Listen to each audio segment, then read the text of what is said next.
Israel's Prime Minister says the visit to Jerusalem by the US Secretary of State is a clear message that America stands with Israel. Describing President Trump as Israel's greatest friend, Benjamin Netanyahu said Israel and America stood together in the face of terror and what he called the incredible lies directed at Israel. While speaking less than a week after Israel targeted Hamas leaders in Qatar, Secretary of State Marco Rubio said Hamas needed to cease to exist as an armed element that can threaten the peace and security of the region. And he urged Qatar to continue to play a constructive role on Gaza. Well, here's what he said about the prospects of a negotiated peace.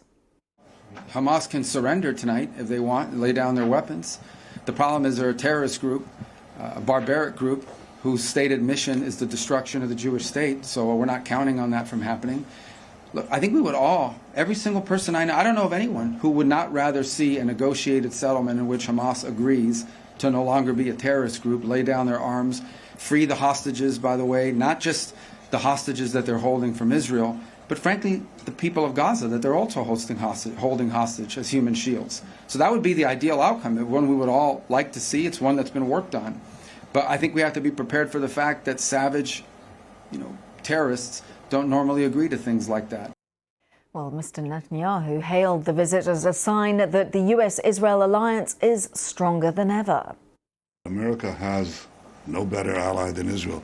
It's obvious that Israel has no better ally than America. You've been a remarkable partner, and our alliance, I think, has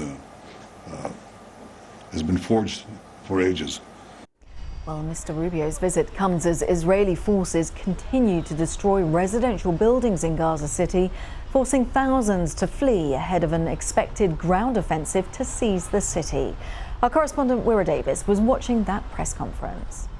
This was a very deliberate and public show of support, telling the world that Israel and the United States are very close together in their aims vis-à-vis the war in Gaza. The background to this, of course, was that Israeli independently run military attack against Hamas leaders in Qatar last week, which appears to have failed in the sense that it looks like the Hamas leadership, most of them survived that attack.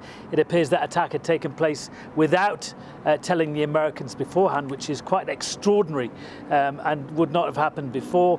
That led to what is believed to be quite a strong falling out on the telephone between Donald Trump and Benjamin Netanyahu, in which the American president rebuked Benjamin Netanyahu. But all of that, at least publicly, seems to be water under the bridge now. And Marco Rubio's visit here, which was pre-planned, has been all about publicly showing that the Americans and the Israelis are together when it comes to the war in Iraq, and particularly the war in Gaza, and the release of the hostages and any end to that war.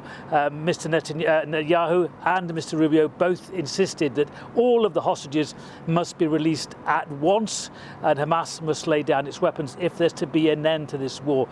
Meanwhile, this increasingly intense Israeli military attack on Gaza and Gaza City continues.